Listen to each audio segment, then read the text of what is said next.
ഗർഭത്തിൽ കിടക്കുന്ന കുഞ്ഞുങ്ങൾക്ക് കാതും കണ്ണും മുളച്ചു വരുന്ന സമയത്ത് അവർ ജാഗ്രതയോടെ പുറത്തു നിന്നുള്ള ശബ്ദത്തെ ആകർഷിക്കുമെന്ന് ശാസ്ത്രം പറയുന്നു.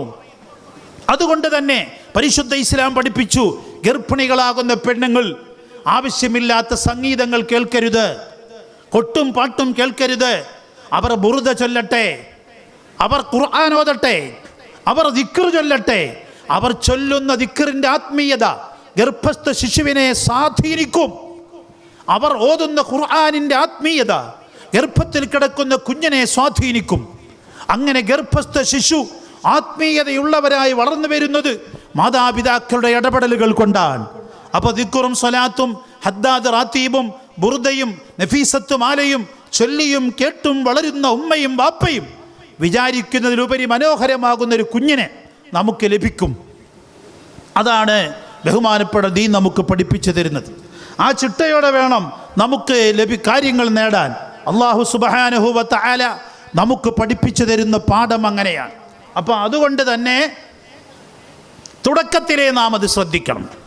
അതിനെക്കുറിച്ചൊന്നും ഞാൻ അങ്ങോട്ട് വിശദീകരിച്ചു പോകുന്നില്ല, ഒരുപാട് കാര്യം വിശദീകരിക്കാനുണ്ട്. ഇന്ന് കല്യാണങ്ങൾ തന്നെ തുടക്കത്തിൽ തന്നെ ആഡംബരങ്ങളുടെയും കോലാഹലങ്ങളുടെയും പ്രതീകമായിട്ട് നിക്കാഹിൻ്റെ മജ്ലിസ് പോലും ആത്മീയതയില്ലാതെ മാറുന്നു. തുടക്കത്തിൽ തന്നെ നിക്കാഹിൻ്റെ മജ്ലിസ് വലിയ മണ്ഡപത്തിൽ വെച്ച് നടത്തുന്നു. എന്തിന്? വലിയ പ്രതാപിയാണെന്ന് കാണിക്കാൻ കോടികൾ ചെലവഴിക്കുന്നു. ആ വഴി നീളെ ലൈറ്റും ഡെക്കറേഷനും ആഡംബരവും വെച്ച് ലക്ഷങ്ങൾ ചെലവഴിക്കുന്നു, ധൂർത്തടിക്കുന്നു. പിന്നെയോ നടന്നു തിന്നാനും കിടന്നു തിന്നാനും നിരങ്ങി തിന്നാനും ഒക്കെ സംവിധാനം ചെയ്യുന്നു. കടന്നു വരുന്ന ആണുങ്ങളെപ്പോലും സൽക്കരിച്ചിരുത്തുന്നതിന് സൗന്ദര്യവതികളാകുന്ന പെണ്ണുങ്ങൾ അണിഞ്ഞൊരുക്കി നിർത്തിയിരിക്കുന്നു. എന്തൊരു പാപമാണിത്! കടുത്ത ഹറാമല്ലേ? ഇതെങ്ങനെ സഹിക്കാനും എങ്ങനെ മതപരമായി നികത്താനും കഴിയും? തുടക്കത്തിൽ തന്നെ എൻ്റെ മകളുടെ ജീവിതത്തിന് പൈശാചികമാകുന്ന ഇത്തരത്തിലുള്ള സംവിധാനങ്ങൾ വെച്ച് കെട്ടിയാൽ ആ മകളുടെ നിക്കാഹിന് ഏതു മലക്കുകളുടെ സാന്നിധ്യം ഉണ്ടാകും. മലക്കുകളെല്ലാം ഓടിപ്പോവുകയും പിശാചുക്കൾ വന്ന് കുത്തിയൊഴുകുകയും ചെയ്യും. ആ പിശാചുക്കളുടെ സാന്നിധ്യത്തിലായിരിക്കും അവിടെ നിക്കാഹ് നടക്കുക. ആ നിക്കാഹിന് തുടക്കത്തിൽ തന്നെ ബർക്കത്ത് നഷ്ടപ്പെട്ടു പോയി.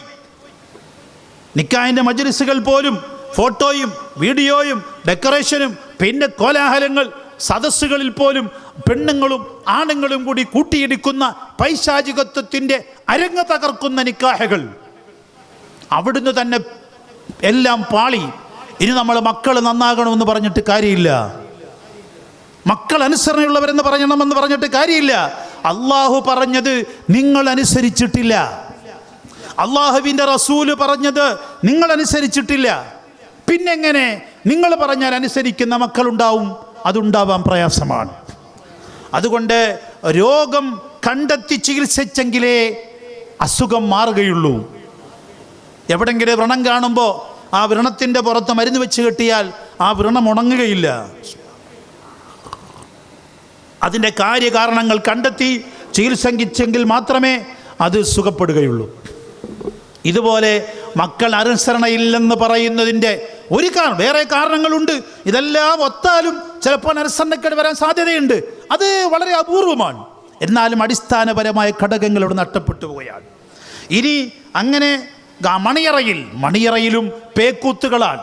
മണിയറയിൽ പലവിധ പാട്ടുകളും കൂത്തുകളും വീഡിയോയും ഒക്കെ ഇട്ടുകൊണ്ടാണ് അവൻ്റെ ദാമ്പത്തിക ബന്ധത്തിൽ അവൻ അള്ളാഹുവിനെ പേടിച്ചിടപെടേണ്ടവൻ. പടച്ചവന്റെ അനുഗ്രഹത്തിൻ്റെ പേരിൽ ശുക്റിൻ്റെ സുജൂദ് ചെയ്ത് അള്ളാഹുവിന് 2 റക്അത്ത് സുന്നത്ത് നിസ്കരിച്ച് ഒളുവോടുകൂടെ ഭയഭക്തിയോടുകൂടെ ഫാത്തിഹയും യാസീനും ഒക്കെ ഓതി ദിക്റും സ്വലാത്തും ഒക്കെ ചൊല്ലി ആത്മീയവൽക്കരിക്കേണ്ട മണിയറ കൊട്ടും പാട്ടും വീഡിയോയും അരങ്ങു തകർക്കുന്ന പൈശാചികത്വത്തിൻ്റെ കേളീരംഗമാക്കി മാറ്റിക്കൊണ്ട് വേണമെങ്കിൽ മണിയറ രഹസ്യങ്ങൾ പോലും വീഡിയോയിൽ പിടിച്ച് മറ്റുള്ളവർക്ക് പങ്കുവെക്കുന്ന കൊടിയ പിശാചിൻ്റെ പണിയെടുക്കുന്ന ദുഷ്ടന്മാരും വഞ്ചകന്മാരുമായി കാലഘട്ടം മാറിയിരിക്കുന്നു. സ്വന്തം ഭാര്യയെ അവൾ അറിയാതെ ചതിക്കുന്നു, സ്വന്തം ഭാര്യയെ അവൾ അറിയാതെ വഞ്ചിക്കുന്നു, അവളുടെ ശരീര സൗന്ദര്യം അനുവദിക്കപ്പെടാത്തവർക്ക് അവൻ പങ്കുവെക്കുന്നു. മഹാനായ നബി സല്ലല്ലാഹു അലൈഹി വസല്ലം തങ്ങൾ പറഞ്ഞു, അല്ലാഹു തആല ഏറ്റവും കൂടുതൽ കോപം, ദേഷ്യം പിടിക്കുന്നത് ഒരുത്തനോടാണ്. ഏതൊരുത്തനോടാണ്? അവൻ അല്ലാഹു ഹലാലായ ദാമ്പത്തിക ജീവിതം അനുവദിച്ചു കൊടുത്തു. ആ ദാമ്പത്തിക ജീവിതത്തിൻ്റെ വൈകാരിക രഹസ്യങ്ങൾ മറ്റുള്ളവർക്ക് പറഞ്ഞു പങ്കുവെച്ചു കൊടുക്കുന്നവൻ, അവനോട് അള്ളാഹുവിനെ വലിയ കോപമാണെന്നും നാളെ പാരത്രിക ലോകത്ത് അല്ലാഹു തആല അവൻ്റെ മുഖത്ത് കാരുണ്യത്തിൻ്റെ നോട്ടം നോക്കുകയില്ലെന്നും ബഹുമാനപ്പെട്ട നബി സല്ലല്ലാഹു അലൈഹി വസല്ലം തങ്ങൾ പഠിപ്പിക്കുകയാണ്. ഓ ചെറുപ്പക്കാരാ, എത്ര ചതിയാണ് നീ ചെയ്യുന്നത്. ബഹുമാനപ്പെട്ട നബി സല്ലല്ലാഹു അലൈഹി വസല്ലം തങ്ങൾ ഹജ്ജത്തുൽ വദാഇന്റെ പ്രസംഗത്തിൽ വളരെ ഗൗരവത്തിൽ പറഞ്ഞു, ഇത്തഖുല്ലാഹ ഫിന്നിസാ, നിങ്ങളുടെ ഭാര്യമാരെ കാര്യത്തിൽ നിങ്ങൾ അള്ളാഹുവിനെ പേടിക്കേണ്ടതുണ്ട്. ഭാര്യമാരെ മറ്റുള്ളവർക്ക് കാണത്തക്കവണ്ണം ഇറക്കി വിടരുത്. ഭാര്യമാരെ മാനം മറയ്ക്കാതെ, ഔറത്ത് മറയ്ക്കാതെ, ശരീരം മുഴുവൻ മറയ്ക്കാതെ അവരെ പുറത്തു കൊണ്ടുപോകരുത്. അകത്ത് കയറി വരുന്ന ആണുങ്ങൾ അവർക്ക് കാണൽ ഹലാലായ മഹറമുമാരല്ലെങ്കിൽ അവർക്ക് കാണാൻ അനുവാദം കൊടുക്കരുത്. ഇങ്ങനെയൊക്കെ ഇത്തഖുല്ലാഹ ഫിന്നിസാ, നിങ്ങളുടെ പെണ്ണുങ്ങളുടെ കാര്യത്തിൽ അള്ളാഹുവിനെ നിങ്ങൾ പേടിക്കണമെന്ന് ഖുർആൻ നബി തങ്ങൾ പഠിപ്പിക്കുകയാണ്. എന്നിട്ട് പറയുന്ന വസ്തഹലൽതും ഫുറൂജഹുന്ന ബി അമാനത്തില്ലാ, നിങ്ങളുടെ ഭാര്യമാർ അമാനത്താണ്, അള്ളാഹുവിൻ്റെ അമാനത്താണ്. ആ അമാനത്തിൽ നിങ്ങൾ ചതി വരുത്തരുത്.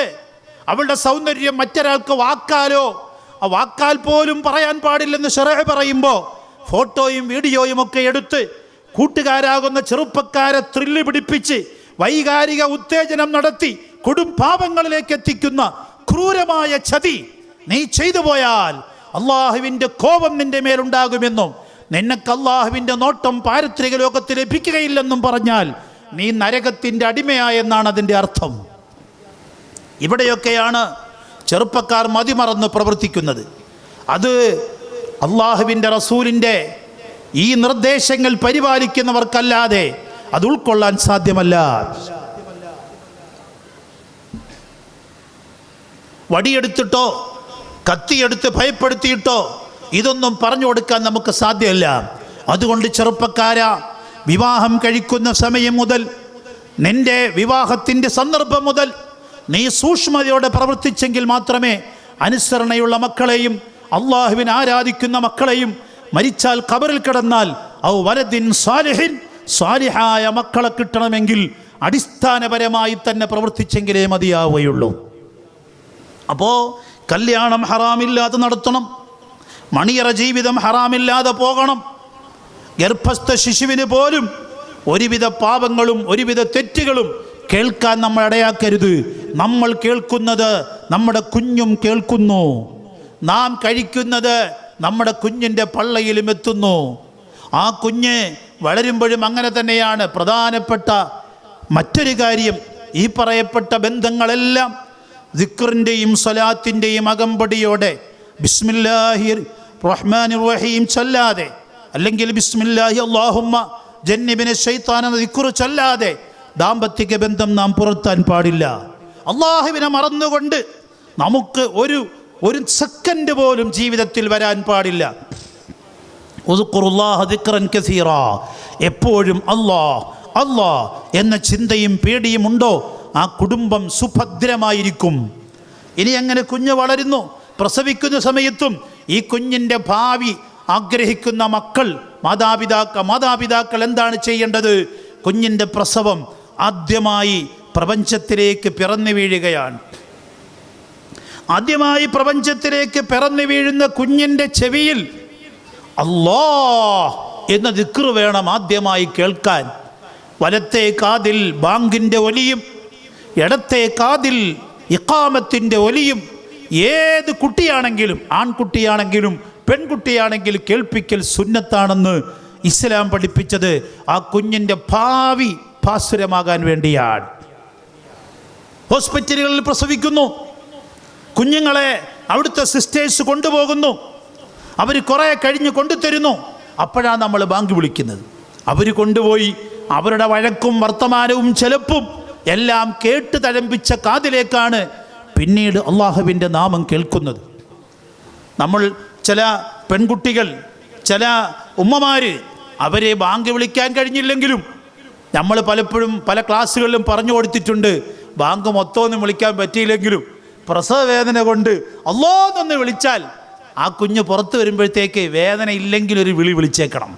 സിസ്റ്റർമാരും ഒക്കെ കേട്ടോട്ടെ, പ്രസവ വാർഡിലുള്ള എല്ലാവരും കേട്ടോട്ടെ, അതിനകത്തൊന്നൊരു കുഴപ്പമില്ല, വേദന ഉണ്ടെന്ന് അവർ ധരിച്ചോളും. ഇനി ഒരു പക്ഷേ വേദനയില്ലെങ്കിലും അല്ലാഹ് എന്നൊരൊറ്റ വിളി അത് ആ കുഞ്ഞിൻ്റെ കാതുകളെ പ്രകമ്പനം കൊള്ളിക്കണം. പിന്നെ കൊണ്ടുപോട്ടെ, ബാങ്കൊക്കെ നമുക്ക് പിന്നെ കേൾപ്പിച്ചാലും മതി. അങ്ങനെ ബാങ്ക് കൊണ്ട് ചെവി തുറക്കണം. ഒരു മഹാനായ വ്യക്തിയുടെ ദിക്റും സ്വലാത്തും ആത്മീയതയും ആദരവും ഈമാനും മഅരിഫത്തുമുള്ള ഒരാളിൻ്റെ ഉമിനീര് കൊണ്ട് ആദ്യമായ കുഞ്ഞ് നുണയ്ക്കണം.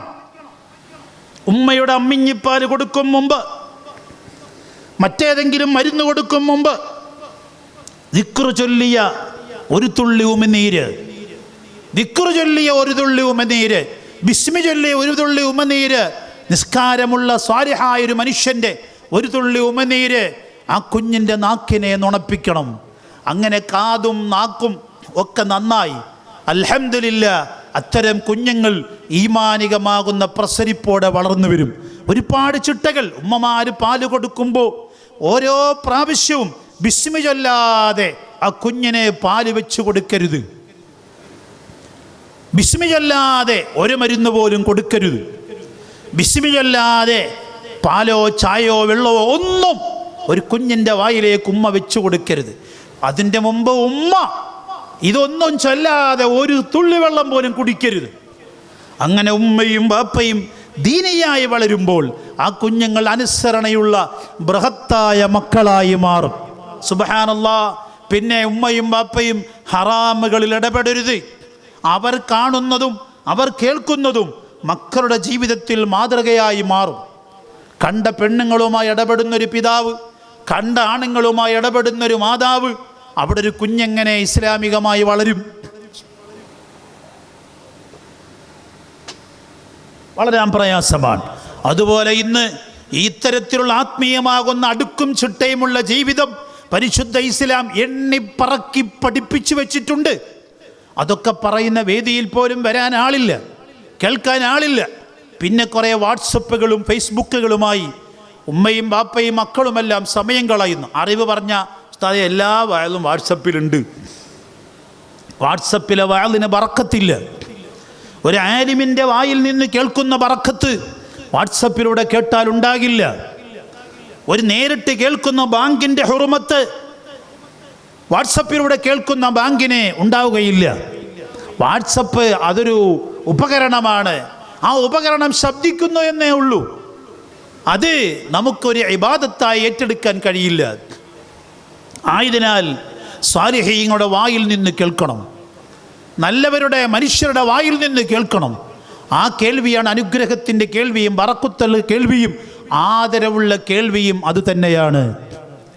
ഈ നിലയിൽ നമ്മൾ സ്വലാഹിയത്ത് ചിന്തിച്ച് ജീവിക്കുമ്പോഴാണ് ഔ വലദിൻ സ്വാലിഹിൻ, സ്വാലിഹായ കുട്ടി ഇത്തരത്തിൽ ബിസ്മി ചൊല്ലി വളർത്തി, ബിസ്മി ചൊല്ലി പഠിപ്പിച്ച്, ബിസ്മി ചൊല്ലി മാറ്റിയെടുക്കുന്ന കുഞ്ഞ്, ആ കുഞ്ഞ് മാ നിങ്ങൾ ഖബറിൽ കിടക്കുമ്പോൾ ആ കുഞ്ഞ് നിങ്ങൾക്ക് താങ്ങും തണലുമായെത്തും. മാ നിങ്ങൾ ഖബറിൽ പ്രതിസന്ധിയിൽ കിടന്നാലും ആ കുഞ്ഞ് ഉപകരിക്കും. പ്രിയപ്പെട്ട പിതാവേ, ആ കുഞ്ഞിനെ കലോത്സവത്തിന് വിട്ട് പ്രൈസ് വാങ്ങിച്ച് മിടുക്കനാക്കാൻ നിൽക്കാതെ ആത്മീയതയുടെ അറിവിൻ്റെ ലോകത്തേക്ക് ആ കുഞ്ഞിനെ അനുസരണയുള്ളവനാക്കി വളർത്തിയെടുക്കുക. സ്കൂളിൻ്റെ രംഗങ്ങൾ ഇന്ന് വളരെ മോശമാണ്. സ്കൂൾ കലോത്സവങ്ങൾ, കായിക താരങ്ങൾ, പലവിധ മേളകൾ, ഇതിനെല്ലാം ഉമ്മമാര് കുഞ്ഞുങ്ങളെ ഒരുക്കി വിടുകയാണ്. ഓണക്കളിക്ക് വേണ്ടി സ്വന്തം തള്ളമാര് കൊച്ചുമക്കൾക്ക് കശവും അതുപോലെ ഉടുപടകളും വാങ്ങിച്ചൊരുക്കി വിടുകയാണ് സ്കൂളിലേക്ക്. കുഞ്ഞിനെ നരകത്തിലേക്ക് ഒരുക്കി വിടുകയാണ് എന്ന് ചുരുക്കി പറയാം. നബി സല്ലല്ലാഹു അലൈഹി വസല്ലം പറഞ്ഞ ആ കുഞ്ഞ് കുറ്റക്കാരനല്ല, ആ കുഞ്ഞിന് പാപമില്ല. ആ കുഞ്ഞിനെ വേഷം കെട്ടിക്കൊടുത്ത ഉമ്മയ്ക്കും വാപ്പയ്ക്കുമാണ് പാവമെന്ന് നബി സല്ലല്ലാഹു അലൈഹി വസല്ലം തങ്ങൾ പഠിപ്പിച്ചു. കുല്ലു മൗലൂദിൻ യൂലദു അലൽ ഫിത്ര ഫഅബവാഹു യുമജ്ജിസാനിഹി ഔ യുനസ്സിറാനിഹി ഔ യുഹവ്വിദാനിഹി. കുഞ്ഞുങ്ങളെ വഴിതെറ്റിക്കുന്നത് മാതാപിതാക്കളാണ്. ആ കുഞ്ഞിന് അത്തരത്തിലുള്ള കളി വേഷം ധരിപ്പിച്ച് വിടുമ്പോൾ തന്നെ ആ ഉമ്മ മനസ്സിലാക്കിക്കോ, എൻ്റെ കുഞ്ഞിനെ പിശാചിൻ്റെ വഴിയിലേക്ക് ഞാൻ തന്നെ ഒരുക്കി വിടുകയാണ്. വേണ്ട, അങ്ങനെ ഒരുക്കരുത്. ഒരുക്കി വിട്ടില്ലെങ്കിൽ പഠിപ്പിക്കാത്ത സ്കൂളിൽ ആ കുട്ടിയെ പഠിപ്പിക്കണ്ട. വേറെ സ്കൂളുകളുണ്ട്, ഇസ്ലാമികമായ സ്കൂളുകൾ. അല്ലെങ്കിൽ ഇത്തരത്തിലുള്ള പേക്കുരാത്തികൾക്ക് നിർബന്ധിപ്പിക്കാത്ത സ്കൂളുകൾ ഉണ്ടാവും. ഇഷ്ടമുള്ള കുട്ടികൾ വന്നോട്ടെ, ഇഷ്ടമുള്ള കുട്ടികൾ വേണ്ട.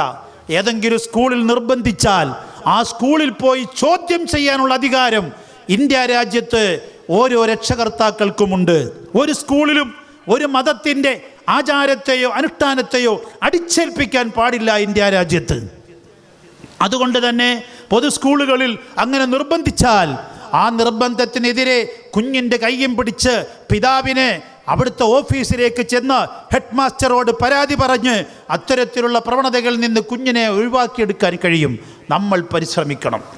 എല്ലാവരും ചെയ്യുന്നില്ല ഉസ്താദ്, ഇതൊക്കെ ഇക്കാലത്ത് എങ്ങനെ ചെയ്യാതിരുന്നാൽ നമ്മുടെ കുഞ്ഞ് ഒറ്റപ്പെട്ടു പോവും, മറ്റേതായി പോവും. ഇങ്ങനെ പല പല്ലവികളും പറയാൻ കാണും. ഈ പല്ലവികളൊക്കെ പറയാൻ നാക്കും മൂക്കും ഉള്ള കാലത്തല്ലേ പറ്റുള്ളൂ. അത് ദുനിയാവാണ്. ആഖിറത്തിൽ എന്ത് പല്ലവി നിങ്ങൾ പറയും? അൽയൗമ നഖ്തിമു അലാ അഫ്വാഹിഹിം വതുകല്ലിമുനാ ഐദീഹിം വതശ്ഹദു അർജുലുഹും ബിമാ കാനൂ യക്സിബൂൻ. പരലോകം നിങ്ങൾ മറക്കരുത്. പരലോകത്തുള്ള പ്രശ്നം എന്താണ്? അൽയൗമ നഖ്തിമു അലാ അഫ്വാഹിഹിം. ഇനി നാക്കുകൊണ്ട് സംസാരിക്കണ്ട. നാക്കുള്ളപ്പോഴല്ലേ ഇതൊക്കെ പറയുന്നത്. അതങ്ങനെ ഒന്നില്ല, ഇങ്ങനെ ആയിപ്പോ ഉസ്താദേ, അങ്ങനെ ആയിപ്പോ ഉസ്താദേ എന്നൊക്കെ പറയാൻ നാക്ക് വേണ്ടേ? ആഖിറത്തിൽ അല്ലാഹു സൂറത്ത് യാസീൻ പറയുന്നു, വനഖ്തിമു അലാ അഫ്വാഹിഹിം, അവരുടെ വാകളുടെ മേൽ നാം സീല് വെക്കുന്നു. വതുകല്ലിമുനാ ഐദീഹിം, തുകല്ലിമുന നാം സംസാരിപ്പിക്കുന്നു. ഐദീഹിം, അവരുടെ കൈകൾ കൊണ്ട് നാം സംസാരിപ്പിക്കുന്നു. കണ്ടോ, കൈ പറയും, എൻ്റെ മോക്ക് ഞാൻ കശവുടുപ്പിച്ച് ഓണക്കളിക്ക് വിട്ടു. കൈകൾ പറയും, നാക്ക് പറയണ്ട. കൈ പറയും, കാല് പറയും, എൻ്റെ മോളെയും പിടിച്ച് ഞാൻ ആ കുതിരക്കളിക്ക് അല്ലെങ്കിൽ കുരങ്ങ് കളിക്ക് അല്ലെങ്കിൽ അത്തരത്തിലുള്ള കളി നടത്താൻ വേണ്ടി എൻ്റെ മോളെ ഞാൻ കൈക്ക് പിടിച്ച് നടന്ന് സ്കൂളിൽ കൊണ്ടാക്കി കൊടുത്തു. കാലുകൾ പറയും.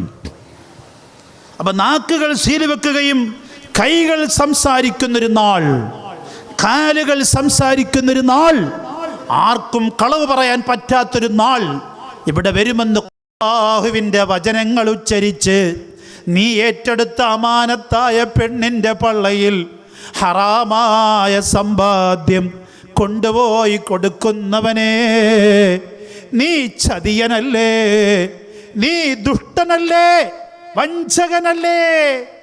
നിന്നെ അല്ലാഹു വെറുതെ വിടുമോ?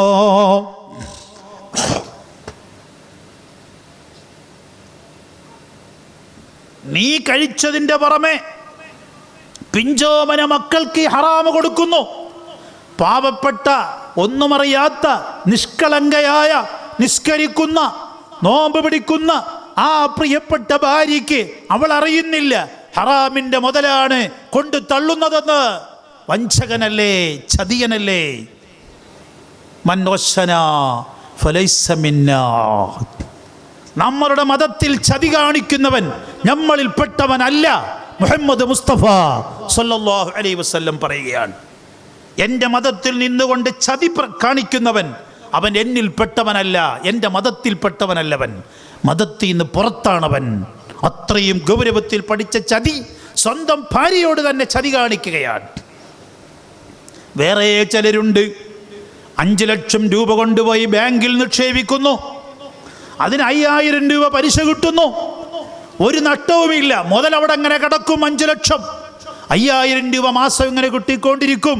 അത് വളരെ സന്തോഷത്തോടെ നെയ്മീനും മട്ടനും ബിരിയാണിയും മേടിച്ച് മക്കൾക്ക് കൊണ്ട് കൊടുക്കുകയാണ്, ഭാര്യയ്ക്ക് കൊണ്ട് കൊടുക്കുകയാണ്. ഇന്നാലില്ലാ, ശവം തീറ്റിക്കുകയാണ്. ശവം തീറ്റിക്കുകയാണ് ഈ പിതാവ്. ദുഷ്ടനല്ലേ?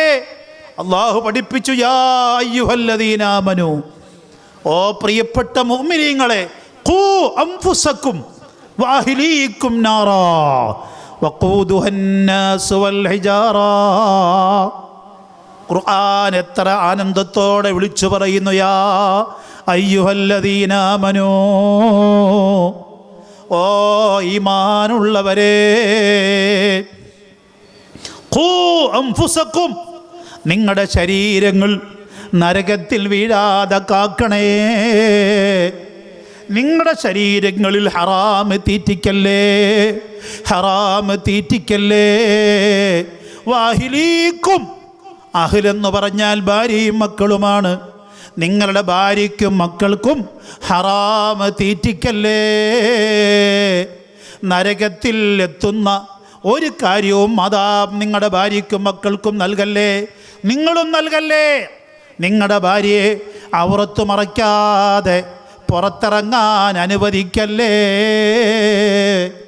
തലമറയ്ക്കാതെ പോകല്ലേ, മുഖം മറയ്ക്കാതെ പോകല്ലേ, കാലിൻ്റെ അടിപ്പള്ള പോലും മറയ്ക്കാതെ ഇറങ്ങല്ലേ. അന്യപുരുഷൻ്റെ മുമ്പിൽ കൈപ്പള്ളകൾ പോലും തുറന്ന് കാണിക്കല്ലേ. നിസ്കരിക്കാൻ നേരത്ത് മുങ്കൈ മറയ്ക്കണ്ട, മുഖവും മറയ്ക്കണ്ട. നിസ്കരിക്കാൻ നേരത്ത് മുങ്കയും മറയ്ക്കണ്ട, മുഖവും മറയ്ക്കണ്ട. പക്ഷേ അന്യപുരുഷന്റെ മുന്നിലേക്ക് പ്രത്യക്ഷപ്പെടുമ്പോൾ മുങ്കയും മുഖവും അടക്കം ഔറത്താണ്, മറയ്ക്കാൻ കൽപ്പിക്കപ്പെട്ടിരിക്കുകയാണ്. സുബ്ഹാനല്ലാഹ്.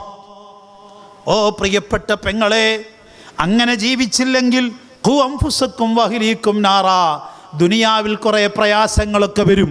ഹലാലായ ജീവിതം നയിക്കുന്നത് കൈപ്പള്ളയിൽ തീക്കട്ട വെക്കുന്നത് പോലെ പ്രയാസകരമായിരിക്കുമെന്ന് സയ്യിദുനാ റസൂലുള്ളാഹ് സ്വല്ലല്ലാഹു അലൈഹി വസല്ലം പറയുകയാണ്. ഇസ്ലാമിക ജീവിതം നയിക്കുന്നത് കൈപ്പള്ളയിൽ തീക്കട്ട വെച്ചിരിക്കുന്നത് പോലെ പ്രയാസകരമായിരിക്കുന്ന കാലം വരും. ആ കാലമാണ് ഈ കാലം. പക്ഷേ പാരത്രികമായി ചിന്തിക്കുമ്പോഴോ, മൻ തമസ്സക ബിസുന്നതി, ഞാൻ പറഞ്ഞതനുസരിച്ച് ജീവിക്കൂ, എൻ്റെ ചര്യ അനുസരിച്ച് ജീവിക്കൂ.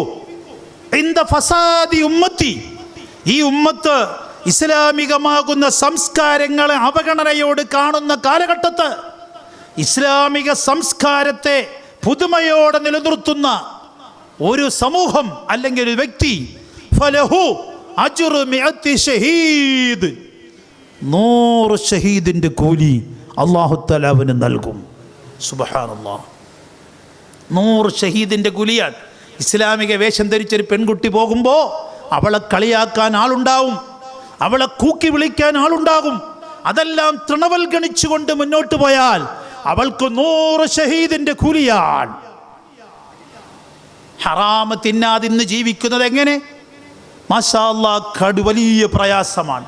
ഹറാമ് തിന്നാതെ ജീവിക്കാൻ പ്രയാസപ്പെട്ട കാലമാണ്. നമ്മുടെ അറിവിൽ ഹറാമ് വരരുത്, അത്രേ നമുക്ക് സൂക്ഷിക്കൽ നിർബന്ധമുള്ളൂ. അതിൻ്റെ ഉള്ളിൽ തെരഞ്ഞു പോകേണ്ട കാര്യം നമുക്കില്ല. നമുക്ക് ഹറാമാണെന്ന് ബോധ്യപ്പെടാതെ നമ്മളുടെ ഭക്ഷണം, എന്തെല്ലാം ഭക്ഷണമാണ് കഴിക്കുന്നത്, എങ്ങനെ നമ്മുടെ മക്കൾ നല്ലവരായി തീരും? ചെറുപ്പക്കാരാകുന്ന മക്കൾക്ക് എന്താ കൊടുക്കുന്നത്? ചിക്കൻ ബിരിയാണി. എന്താണ് ഈ ചിക്കൻ? എവിടുന്നാണ് ഈ ചിക്കൻ? ഒന്നും അറിയണ്ട. വണ്ടിയിൽ പോകുന്ന വഴിക്ക് മക്കൾ പറയും, ബാപ്പ റെസ്റ്റോറൻറ്റ് നിർത്തു, ദാ മന്തി, പിന്നെ അതുപോലെയുള്ള മട്ടൻ എന്നൊക്കെ കേൾക്കുമ്പോൾ പിള്ളേർ പറയും, ബാബ്ജി ചിക്കൻ മന്തി എന്നൊക്കെ പറഞ്ഞിട്ട് വാങ്ങിത്തരാൻ പറയും. മക്കളോടുള്ള സ്നേഹം കൊണ്ട് വണ്ടി ചവിട്ടും, ഹോട്ടലിൽ കയറും, മന്തിയെങ്കിൽ മന്തി, ചിക്കനെങ്കിൽ ചിക്കൻ, പിന്നെ മട്ടനെങ്കിൽ മട്ടൻ വാങ്ങി ഇങ്ങനെ കൊടുക്കും. മോനെ, ഈ മന്തിയിൽ കിടന്ന് നല്ല പുഴുവിയിരിക്കുന്ന ഈ കോഴിയെ ആരാണ് അറുത്തത്? അല്ലല്ലോ, അതൊന്നും നമ്മളറിയില്ല. കടയുടെ പേര് കണ്ടപ്പോൾ നല്ല കട ഹോട്ടൽ, അസ്സലാമു അലൈക്കും, നല്ല കട, സലാം പറഞ്ഞ് കണ്ടുകൊണ്ട് അവിടെ കയറി. അവിടെ കൊണ്ടുവരുന്നത് അവർ എവിടുന്നോ ഓർഡർ ചെയ്യുകയാണ്. ഓർഡർ ചെയ്തിട്ട് കടയിലേക്ക് കൊണ്ടിറക്കി കൊടുക്കുന്ന, കൊത്തിയെരിഞ്ഞു കൊടുക്കുന്ന മാംസങ്ങളാണ്. അതിൽ ചത്ത കോഴിയുണ്ടോ? ഇസ്ലാമികമായി അറുത്ത കോഴിയാണോ? ആരാണിത് നോക്കുക? ചിക്കൻ അങ്ങ് വാങ്ങിക്കൊടുക്കും, മട്ടൻ അങ്ങ് വാങ്ങിത്തിന്നും. മട്ടൻ എവിടുന്നാണ് ഈ മട്ടൻ? എവിടുന്നൊക്കെയോ ഓർഡർ ചെയ്യുന്ന ഗോഡൗണുകളിൽ നിന്ന് മാംസം, ആട്ടിൻ്റെ മാംസം എന്നും പറഞ്ഞ് കൊത്തിയെരിഞ്ഞ് കൊണ്ട് കൊടുക്കുകയാണ്. ഇത് അറുത്തതാണോ? അറുത്തെങ്കിൽ അറവ് സഹീഹാണോ? ആരാണ് അറുത്തത്? എവിടാണ് അറുത്തത്? ചത്തതാണോ? ആരാണ് അറിയുക? നജസല്ലേ? അത് ഹറാമല്ലേ? ഇങ്ങനെ അന്വേഷിക്കാതെ തിന്നുന്ന തീറ്റി, ഇതൊക്കെ തിന്നു വളരുന്ന ശരീരം എങ്ങനെയാണ് സ്വർഗത്തിലെത്തുക? സുബ്ഹാനല്ലാഹ്. ഉസ്താദേ, ഇക്കാലത്തൊക്കെ എങ്ങനെയാണ് സൂക്ഷിക്കുന്നത്? അതാ ഞാൻ പറഞ്ഞത്, വലിയ പ്രയാസകരമാണ്. പുറത്തിറങ്ങിയാൽ, വീട്ടിൽ നിന്ന് പുറത്തിറങ്ങിയാൽ മാംസം കഴിക്കണ്ട എന്ന് മക്കളോട് പറഞ്ഞൂടെ? മോനിക്ക് എന്ത് വേണം? ചിക്കൻ വേണോ? വാപ്പിച്ച് വീട്ടിൽ വരട്ടെ, കോഴിക്കടയിൽ വാപ്പ പോയി കോഴിയെ പിടിച്ച് അറുത്ത് നിനക്ക് കൊണ്ടുവന്ന് തരാം, നിനക്ക് എന്ത് വേണമെങ്കിലും പൊരിച്ചു തരാം. നമ്മൾ അറവ് പഠിക്കണം. നമ്മൾ കടയിൽ പോയി കോഴിയെ വാങ്ങി അറുക്കണം, എന്നിട്ടത് കൊണ്ടുവന്ന് മക്കൾക്ക് കൊടുത്തോ, എത്ര സന്തോഷമാണ്. അല്ലെങ്കിൽ അറവറിയുന്ന ആളുകളെ കൊണ്ട് അറുത്തു വാങ്ങണം. വീട്ടിലൊരാട്ടിനെ വാങ്ങിയോ? ഒരു കൊല്ലത്തിലൊരാട്ടിനെ വീട്ടിൽ വാങ്ങിച്ചോ? ഉസ്താദ്മാരെ വിളിച്ച് അറിയുന്ന അറിയുന്ന ആളുകളെ വിളിച്ച് അർപ്പിച്ചോ? എന്നിട്ട് മക്കൾക്ക് മട്ടനും ഒക്കെ ഉണ്ടാക്കി കൊടുത്തോ? സന്തോഷം തന്നെ. ഇതൊന്നും അറിയാതെയുള്ള തീറ്റി. അതുകൊണ്ട് പുറത്തിറങ്ങിയ, അല്ലെങ്കിൽ അത്രയും വിശ്വസ്തരായ നമുക്ക് ബോധ്യപ്പെട്ട, അത്രയും വിശ്വസ്തരായി നമുക്ക് ബോധ്യപ്പെട്ട ആളുകൾ നടത്തുന്ന കടയും കച്ചവടവും വളരെ നമ്മൾ അന്വേഷിച്ച് ബോധ്യപ്പെടണം. എങ്കിൽ മാത്രമേ അത് നമുക്ക് ഉപയോഗിക്കാൻ പാടുള്ളൂ. ഹോട്ടലിൻ്റെ പേര് കണ്ടുകൊണ്ട് കയറിയിട്ട് കാര്യമില്ല. മുതലാളി മുസ്ലിമാന്ന് പറഞ്ഞിട്ടും ചിലപ്പോൾ കാര്യമുണ്ടാവില്ല. അവർക്കൊന്നും കാശും കച്ചവടവും എന്നല്ലാതെ അതിൻ്റെ അപ്പുറത്തും അതൊന്നും ഇക്കാലത്ത് നടക്കൂല ഉസ്താദേ. 10 കിലോ മട്ടൻ എല്ലാ ദിവസവും ഇവിടെ എത്തിക്കണമെന്നും പറഞ്ഞ് ഒരു സുബേറാക്കായി ഏൽപ്പിച്ചിട്ടുണ്ട്. അയാൾ ഇവിടെ കൊണ്ടുതരും, അതിവിടെ വെച്ച് കൊടുക്കും. ഇതിൻ്റെ പുറകെ അറുത്ത ആരാന്ന് പറഞ്ഞ് നോക്കിപ്പോകാനും നേരമില്ല എന്നൊക്കെയായിരിക്കും അവരുടെ പരിഹസിക്കുന്ന മറുപടിയായിരിക്കും. പരിഹസിച്ചോട്ടെ, പരിഹാസം ദുനിയാവിലല്ലേ നടക്കുള്ളൂ. അതുകൊണ്ട് ഫാമിലിയുമായി പുറത്തേക്ക് പോകുമ്പോൾ, അല്ലെങ്കിൽ പുറത്ത് നാം സഞ്ചരിക്കുമ്പോൾ ദയവ് ചെയ്ത് മാംസഭക്ഷണം തൽക്കാലം അങ്ങ് നിർത്തിയേക്കണം. വെജിറ്റബിൾ കഴിച്ചോളീൻ, മീൻ കഴിച്ചോളീൻ. മീൻ ഏത് ഹോട്ടലിൽ നിന്നും കഴിക്കാമല്ലോ, മീനിനെ അറക്കേണ്ട കാര്യമില്ലല്ലോ, ചത്ത മീൻ തന്നെ മതിയല്ലോ. അതുകൊണ്ട് വിശേഷ പ്രശ്നമില്ല. മീനോ വെജിറ്റബിളോ വാങ്ങിക്കഴിച്ചോ, എന്താ പുറത്തും മട്ടൻ തന്നെ വേണമെന്ന് കഴിച്ചോളീൻ. പക്ഷേ നമുക്ക് വിശ്വസ്തമാകുന്ന രൂപത്തിൽ നാം സംവിധാനം ചെയ്യണം. അല്ലെങ്കിൽ നമ്മുടെ മക്കൾ പിടിച്ചാൽ കിട്ടാത്തവരായിത്തീരും. നിങ്ങൾക്കറിയില്ല അബൂ ദുജാന റളിയല്ലാഹു അൻഹുവിൻ്റെ കഥ നമ്മളെല്ലാവരും കേട്ടിട്ടുള്ളതല്ലേ? അബൂ ദുജാന റളിയല്ലാഹു അൻഹു നബി സല്ലല്ലാഹു അലൈഹി വസല്ലമ തങ്ങളുടെ പിറകെ ഒന്നാമത്തെ സഫിൽ നിന്ന് നിസ്കരിച്ച് ശീലിച്ച മഹാനായ സഹാബിയാണ്. ആ സഹാബി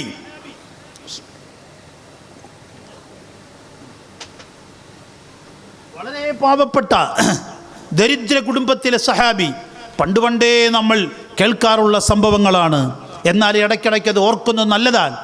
ആ മഹാനായ സഹാബി റളിയല്ലാഹു അൻഹു, അദ്ദേഹം കൊടും പട്ടിണിയിലാണ്. അദ്ദേഹത്തിൻ്റെ വീട്ടിൽ രാത്രി വരികയാണ്. മക്കൾക്കൊന്നും കൊടുക്കാനില്ല, ഭക്ഷണമില്ല, ഒന്നുമില്ല. കുറേ നേരം ഉമറുൽ ഫാറൂഖ് തങ്ങളുടെ കാലത്തെ കഥ നമ്മൾ പാഠപുസ്തകത്തിലൊക്കെ വായിച്ചതുപോലെ ആ ഉമ്മ കുറച്ച് വെള്ളം അടുപ്പത്ത് വെച്ച് ഇങ്ങനെ ഇളക്കിക്കൊണ്ടിരിക്കും. കുറേ നേരം കാത്തിരുന്ന് ഇപ്പം വെന്ത് ഉമ്മ തരുമെന്നും പറഞ്ഞ് കാത്തിരുന്ന് ക്ഷീണിച്ചവശരായ മക്കൾ അവിടെ ഇവിടെയും കിടന്നങ്ങ് ഉറങ്ങും. ഇതായിരുന്നു പല ദിവസവും അബൂ ദുജാന തങ്ങളുടെ വീട്ടിലെ അവസ്ഥ, പട്ടിണിയും കൊടുപ്പട്ടിണിയും. അവസാനം സുബ്ഹാനല്ലാഹ്, മഹാനവറുകൾ നേരത്തെ പള്ളിയിൽ പോവും. പള്ളിയിൽ പോയിട്ട് ഒരു ദിവസം ദിക്റും സലാത്തും ദുആയുമെല്ലാം കഴിഞ്ഞ് തിരിച്ചു വരുമ്പോൾ മഹാനവറുകൾ കണ്ട കാഴ്ച, കണ്ണിൽ നിന്ന് പൊന്നീച്ച പറക്കുന്ന കാഴ്ചയാണ്. അബൂ ദുജാന തങ്ങൾ വരുമ്പോൾ തൻ്റെ പ്രിയപ്പെട്ട മക്കൾ, ഇന്നലെ രാത്രി അത്താഴത്തിന് ഒരു കഷ്ണം റൊട്ടി പോലും കൊടുക്കാൻ കഴിയാതെ ഒട്ടിയ വയറുമായി കിടന്നുറങ്ങിയ പിഞ്ചോമന മക്കൾ, ആ മക്കൾ നേരത്തെ എഴുന്നേറ്റിരിക്കുന്നു. വിശപ്പിൻ്റെ കാഠിന്യം കൊണ്ട് എഴുന്നേറ്റതാവാം. ആ മക്കൾ എഴുന്നേറ്റ് മുറ്റത്തേക്ക് മൂത്രമൊഴിക്കാൻ വേണ്ടി ഇറങ്ങിയതാകാം. ആ സമയത്ത് എൻ്റെ വീട്ടിൻ്റെ മുറ്റത്തേക്ക് അയൽവാസിയുടെ ഈത്തപ്പന ചാഞ്ഞ് നിൽപ്പുണ്ട്. ആ ചാഞ്ഞു നിൽക്കുന്ന ഈത്തപ്പനയിൽ നിന്ന് നല്ല കരുമ്പഴുക്ക കാരയ്ക്കകൾ അടർന്നെൻ്റെ വീട്ടിൻ്റെ മുറ്റത്ത് നിരന്ന് കിടപ്പുണ്ട്. വിശന്ന് വലഞ്ഞിരിക്കുന്ന എൻ്റെ മക്കളുടെ കണ്ണിലേക്ക് ആ ഈത്തപ്പഴത്തിൻ്റെ മനോഹരമാകുന്ന പഴുത്ത കായ്ക്കൾ കിട്ടിയപ്പോൾ എൻ്റെ മക്കളത് പറക്കി തിന്നുകയാണ്, അത് പറക്കി കയ്യിൽ പിടിച്ചിരിക്കുകയാണ്. ഈ രംഗം കണ്ടുകൊണ്ടാണ് അബൂദുജാന തങ്ങൾ ഓടി വരുന്നത്. സുബ്ഹാനല്ലാഹ്, നിലവിളിച്ചുകൊണ്ട് മക്കളെ കെട്ടിപ്പിടിച്ച് മുത്തം കൊടുത്ത് മക്കളുടെ കയ്യിലുള്ള ഈത്തപ്പഴമങ്ങ് പിടിച്ചു വാങ്ങി. ഇറക്കിപ്പോയ കഴിച്ചുപോയ ഈത്തപ്പഴം എന്തു ചെയ്യും? ആ പിതാവിൻ്റെ പേടി, യാ അല്ലാഹ്, അന്യവൻ്റെ ഈത്തപ്പഴം, പൊരുത്തമില്ലാത്ത ഈത്തപ്പഴം, ഹറാമായ ഭക്ഷണം എൻ്റെ കുഞ്ഞിൻ്റെ പള്ളയിലെത്തിയല്ലോ. ആ കുഞ്ഞിൻ്റെ തൊണ്ടയിൽ കൈയിട്ടുകൊണ്ട് ആ പട്ടിണി കിടന്ന കുഞ്ഞിൻ്റെ വയറ്റിൽ നിന്ന് ഈത്തപ്പഴത്തിൻ്റെ ചാറ് ഛർദ്ദിപ്പിച്ച് അബൂദുജാന തങ്ങൾ പുറത്തേക്ക് തുപ്പിക്കുകയാണ്. സുബ്ഹാനല്ലാഹ്, ആർക്കും കണ്ടു നിൽക്കാൻ കഴിയാത്ത രംഗം. ബഹുമാനപ്പെട്ട അബൂദുജാന റളിയല്ലാഹു അൻഹു പിറ്റേന്ന് സുബഹിക്ക് പള്ളിയിൽ പോയിട്ട് ദുആയിരക്കാനൊന്നും ഇരിക്കാതെ നേരത്തെ എഴുന്നേറ്റ് വരികയാണ്. ഒരു ദിവസം അവർ സഹിച്ചു, രണ്ടാം ദിവസവും അങ്ങനെ എഴുന്നേറ്റപ്പോൾ സഹാബാക്കൾ പിടിച്ചു. എവിടെ ദുആയിരക്കാതെ പോകുന്നത്? മുജാഹിദ് പോകുന്ന മാതിരി. ഇപ്പം നമ്മുടെ നാട്ടിൽ കുറച്ച് മുജാഹിദുകളുണ്ട്, നിസ്കരിച്ചാൽ ദുആയിരക്കില്ല, പത്തിരിച്ചട്ടിലി ഇട്ട മീൻ്റെ മാതിരി പടഞ്ഞഴിച്ചങ്ങ് പോകും. എന്തോ വലിയ അത്യാവശ്യം, അങ്ങോട്ട് ഇറങ്ങി ആൻ്റെ മുട്ടിൽ നിന്ന് സുറക്കുക. നിസ്കരിച്ചിട്ടൊന്ന് ദ്വാരക്കാൻ ഒരു സമയമില്ല, അങ്ങോട്ട് ഇറങ്ങിയിട്ട് ആലിൻ്റെ മുട്ടിൽ നിന്ന് സുറക്കുക. എന്തൊരു കഷ്ടമെന്ന് പറഞ്ഞാൽ അല്ലാഹു തആല ചിലർക്ക് കൊടുക്കുന്ന ദൗർഭാഗ്യങ്ങളാണ്. ചില കുരുത്തക്കേടിൻ്റെ ഭാഗമാണത്. നിസ്കരിച്ചാൽ അല്ലാഹു തആല പറഞ്ഞു ഫൈദാ ഫറഗ്ത ഫൻസബ്, നിസ്കാരത്തിൽ നിന്ന് വിരമിച്ചാൽ ഫൻസബ് ഇല ദുആയിലേക്ക് നിങ്ങൾ എത്തണം. നിസ്കരിച്ചു കഴിഞ്ഞാൽ ദുആരക്കാതെ പോകരുത്. നബി സല്ലല്ലാഹു അലൈഹി വസല്ലം പഠിപ്പിച്ചു, അയ്യു ദുആഇ അസ്മഅ, ഏറ്റവും കൂടുതൽ അള്ളാഹു സ്വീകരിക്കുന്ന ദുആ ഏതാണെന്ന് ചോദിച്ചപ്പോൾ ദുബറൽ മക്തൂബാത്ത്, നബി തങ്ങൾ പഠിപ്പിച്ച ദുബറൽ മക്തൂബാത്ത്, ഫർളായ നിസ്കാരം കഴിഞ്ഞിട്ടുള്ള പ്രാർത്ഥന. ആ പ്രാർത്ഥനയ്ക്ക് പ്രത്യേകം ഇജാബത്തുണ്ട്. വജൗഫുൽ ലൈൽ, അർദ്ധരാത്രിയിൽ പാതിരാത്രിയിലുള്ള പ്രാർത്ഥനയ്ക്കും ഇജാബത്തുണ്ടെന്ന് നബി തങ്ങൾ പഠിപ്പിച്ചു. നിസ്കരിച്ചിട്ട് ദ്വാരക്കാതെ ഒരാണും ഒരു പെണ്ണും എഴുന്നേറ്റ് പോകരുത്. പള്ളികളിലും വീടുകളിലുമാണെങ്കിലും ജമാഅത്തായി നിസ്കരിച്ചാൽ ഇമാമ് വലത്തോട്ട് തിരിഞ്ഞിരുന്ന് ദ്വാരക്കുകയും മഅ്മൂമീങ്ങൾ ആമീൻ പറയുകയും ചെയ്യണം. അങ്ങനെയാണ് നബി സല്ലല്ലാഹു അലൈഹി വസല്ലം തങ്ങൾ ചെയ്തിരുന്നതെന്ന് ഇമാം ഷാഫിഈ റളിയല്ലാഹു അൻഹു നമ്മെ പഠിപ്പിക്കുന്നുണ്ട്. ഇതൊന്നും ചെയ്യാതെ നിസ്കരിക്കുക, എഴുന്നേറ്റ് ഓടുക, എന്തോ ഒരു ദൗർഭാഗ്യം എന്ന് പറ. ഒരു കണക്കിന് അവർക്ക് അള്ളാഹു കൊടുത്തൊരു ദയനീയമായ പരാജയമാണത്. എന്തോ ആട്ടെ, ഞാൻ ആ വഴിക്ക് പോകുന്നില്ല. അബൂദുജാന റളിയല്ലാഹു അൻഹു സുബഹി നിസ്കരിച്ച് ദിക്റും സലാത്തും ഔറാദും ഒക്കെ കഴിഞ്ഞ് പോകുന്ന ആൾ 2 ദിവസം കൊണ്ട് പെട്ടെന്ന് എഴുന്നേറ്റ് പോകുന്നു. പിടികൂടി, സഹാബാക്കൾ പിടികൂടി, ഇരിക്കവിടെ. ദുആ എല്ലാം കഴിഞ്ഞിട്ട് ചോദിച്ചു, എവിടാ നീ, എന്താ ഇത്ര ധൃതിക്ക് പോന്നേ? വലിയ നേതാക്കളാണ്, അബൂബക്കർ സിദ്ദീഖ് തങ്ങളുണ്ട്, ഉമറുൽ ഖത്താബ് തങ്ങളുണ്ട്, അവരെല്ലാം കൂട്ടമായി പിടിച്ചു നിർത്തി ചോദിക്കാൻ, നിങ്ങളെന്തേ മുമ്പില്ലാത്ത മാതിരി ഇപ്പോൾ ഒരു പുതിയ ഓട്ടം? മഹാനവറുകളൊന്നും മിണ്ടുന്നില്ല, പക്ഷേ മുഖമങ്ങനെ ചുമക്കുന്നു. പിന്നെയും അവർ, എന്താ അബൂദുജാന, പറയൂ എന്ന് പറഞ്ഞാളിൻ്റെ നാക്കനക്കാൻ കഴിയുന്നില്ല, പക്ഷേ കണ്ണുനീര് കൊണ്ട് മറുപടി പറയുന്നു. അബൂദുജാന റളിയല്ലാഹു അൻഹുവിൻ്റെ 2 കണ്ണുകളും ഇങ്ങനെ ഒഴുകുന്നു, മുഖമങ്ങനെ ചുമത്ത് സങ്കടം കൊണ്ട് തുളുമ്പുന്നു. ആ സമയം സിദ്ദീഖുൽ അക്ബർ തങ്ങൾ പറയുന്ന, അബൂദുജാന, നിങ്ങളെ വിഷമിപ്പിക്കാൻ ഞങ്ങളൊന്നും പറഞ്ഞില്ലല്ലോ, നിങ്ങളെ സങ്കടപ്പെടുത്താൻ ഞങ്ങളാരും കുറ്റപ്പെടുത്തിയില്ലല്ലോ, നിങ്ങളെന്തിനാണ് കരയുന്നത്? നിങ്ങൾ മറുപടി പറയൂ എന്ന് പറഞ്ഞപ്പോഴാണ് വിതുമ്പി അബൂദുജാന തങ്ങൾ പറയുകയാണ്, എൻ്റെ മക്കൾ അന്നം കൊടുക്കാനില്ലാതെ കഴിക്കാനില്ലാതെ പട്ടിണി കൊണ്ട് കിടന്ന് പിടഞ്ഞ എൻ്റെ മക്കൾ, ഞാൻ ദുആയും ദിക്റും കഴിഞ്ഞു പോയി ചെന്നപ്പോഴേക്കും അവർ വിശന്നിട്ട് സഹിക്കവയ്യാതെ വീട്ടിന് പുറത്തിറങ്ങിയിട്ട് പരിസരത്തുള്ളൊരു മനുഷ്യൻ്റെ ഈത്തപ്പഴങ്ങൾ പറക്കി തിന്നുന്നത് കാണേണ്ടി വന്നു. അത് അവർ എഴുന്നേൽക്കും മുമ്പ് പോവുകയും ആ ഈത്തപ്പഴങ്ങൾ പറക്കിയെടുത്ത് അയാളുടെ വീട്ടിൽ കൊണ്ട് കൊടുക്കുകയും എൻ്റെ മക്കൾ ഒരെണ്ണം പോലും എടുത്ത് തിന്നാതെ അവരുണരുന്നതിൻ്റെ മുമ്പ് ചെന്ന് അത് പറക്കി കൊടുക്കാനാണ് ഞാൻ ഓടിപ്പോകുന്നത് എന്ന് വിതുമ്പി ബഹുമാനപ്പെട്ട അബൂ ദുജാന റളിയല്ലാഹു അൻഹു പറഞ്ഞപ്പോൾ കേട്ടുകൊണ്ട് നിന്ന സഹാബാക്കളുടെ എല്ലാം കണ്ണുകൾ ഒഴുകി. എല്ലാവരും കരഞ്ഞു. സുബ്ഹാനല്ലാഹ്, എന്തൊരു ദയനീയതയാണ് ഈ കേൾക്കുന്നത്. ഉടനെ നബി സല്ലല്ലാഹു അലൈഹി വസല്ലം തങ്ങൾ ചോദിച്ചു, അബൂ ദുജാന, ആ അയൽവാസി ഈത്തപ്പനക്കാരനാകുന്ന അയൽവാസി ആരാണ്? അത് നബിയെ ഇന്നയാളാണ്, അയാളെ ഇവിടെ വിളിക്കൂ. അയാളെ വിളിപ്പിച്ചു നബി സല്ലല്ലാഹു അലൈഹി വസല്ലം തങ്ങൾ പറഞ്ഞു, മോനെ, നീ നിന്റെ ഈത്തപ്പന അബൂ ദുജാനയ്ക്ക് നീ വിൽക്കുമോ? സ്വർഗത്തിൽ 10 ഈത്തപ്പനകൾ നിനക്ക് ഞാൻ വാഗ്ദാനം ചെയ്യാം. സ്വർഗത്തിലെ 10 ഈത്തപ്പനകൾ നിനക്ക് സമ്മാനിക്കുന്നു. ഈ ഈത്തപ്പന അബൂ ദുജാനയ്ക്കങ്ങ് കൊടുക്ക്. അയാൾ മുസ്ലിമീങ്ങളുടെ പട്ടികയിലാണെങ്കിലും അയാൾ മുനാഫിഖായ ആളായിരുന്നു. മുനാഫിഖായ ആളാണ്. ഇന്നത്തെ മുജാഹിദുകളെ പോലെ മുഹമ്മദ് നബി സല്ലല്ലാഹു അലൈഹി വസല്ലം തങ്ങൾക്കുള്ള ആദരവോ ബഹുമാനമോ കൽപ്പിക്കാത്ത, മുഹീദ്ദീൻ ശൈഖനോ റിഫായി ശൈഖനോ ബഹുമാനം കൽപ്പിക്കാത്ത, നബി തങ്ങൾ പോലും കേവലം സാധാരണക്കാരനാണെന്ന് വിശ്വസിക്കുന്ന മുനാഫിഖീങ്ങളുടെ വിശ്വാസമുള്ള ആളായിരുന്നു അയാൾ. അയാൾ പറഞ്ഞു, നബിയെ, കടത്തിന് കച്ചവടമില്ല, കച്ചവടം ചെയ്യാം, പക്ഷേ രൊക്കം പൈസ തരണം. പഠിച്ചവനെ, സഹാബാക്കളുടെ മുഖം കോപം കൊണ്ട് കുടുങ്ങി തല്ലാനൊരുങ്ങുകയാണ്. നബി സല്ലല്ലാഹു അലൈഹി വസല്ലം തങ്ങൾ പറഞ്ഞു, ബഖിൻ, ഇപ്പോൾ അത് ചെയ്യരുത്. ഉടനെ സിദ്ദീഖുൽ അക്ബർ റളിയല്ലാഹു അൻഹു റസൂലുള്ളാഹിന്റെ മുന്നിൽ വന്നിട്ട് പറഞ്ഞു, യാ റസൂലല്ലാഹ്, സ്വർഗത്തിൽ കൊടുക്കാമെന്ന് പറഞ്ഞ 10 ഈത്തപ്പന മരം എനിക്ക് തരുമോ നബിയേ? എൻ്റെ തോട്ടത്തിലെ 10 ഈത്തപ്പന ഇയാൾക്ക് ഇപ്പോൾ തന്നെ റെഡി, ഞാൻ കൊടുക്കാം നബിയേ. സുബ്ഹാനല്ലാഹ്, നബി തങ്ങൾക്ക് ഭയങ്കര സന്തോഷമായി.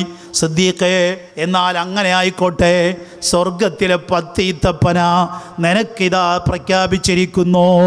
നിന്റെ തോട്ടത്തിലെ 10 ഈത്തപ്പന ഈ മനുഷ്യനിക്ക് കൊടുത്തുകൊള്ളുക. സുബ്ഹാനല്ലാഹ്. അങ്ങനെ അബൂ ദുജാന ഭയങ്കര സന്തോഷത്തിലായി. ഇനി അടർന്നു വീഴുന്ന ഈത്തപ്പഴം എൻ്റെ മക്കൾക്കാണ്, എനിക്കുള്ള ഈത്തപ്പഴമാണ്. അങ്ങനെ പിറ്റേന്ന്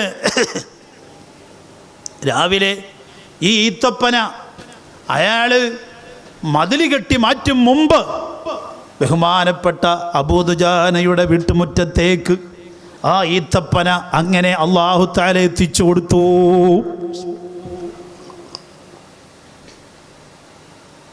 ഞാൻ പറഞ്ഞത്, ബഹുമാനപ്പെട്ട അബൂ ദുജാന റളിയല്ലാഹു അൻഹു പട്ടിണി കൊണ്ട് വിശന്ന് വലഞ്ഞ കുഞ്ഞുമക്കൾ, ഒരീത്തപ്പഴം അതെൻ്റെ കുഞ്ഞല്ലേ, അവൻ തിന്നോട്ടെ എന്ന് കരുതിയിരുന്നുവെങ്കിൽ, മഹാനവറുകൾ പറയുകയാണ്, നബിതങ്ങൾ പറഞ്ഞൊരു കാര്യം ഞാൻ ഓർക്കുന്നു, അന്നാബിത്തു മിനൽ ഹറാം വന്നാറു ഔലാ ബിഹി.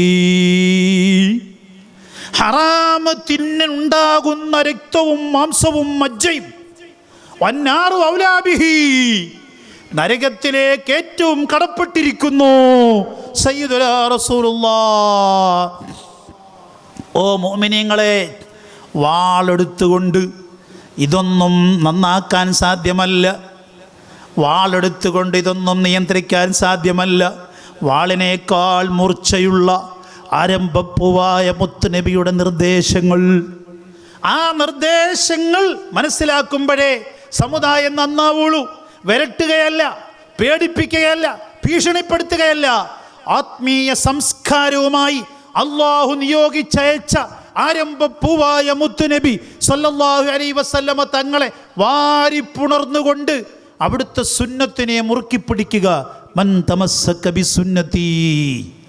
ഹറാമും ഹലാലും വേർതിരിക്കാൻ പ്രയാസപ്പെടുന്ന ഈ കാലത്ത് ഹറാമിനെ വേർതിരിച്ചെടുക്കാൻ, ഹലാലിനെ വേർതിരിച്ചെടുക്കാൻ കഷ്ടപ്പെടുന്നവനിക്ക് ഫലഹു അജ്റു മിഅത്തി ഷഹീദ്, 100 ഷഹീദിന്റെ കൂലിയുണ്ട്.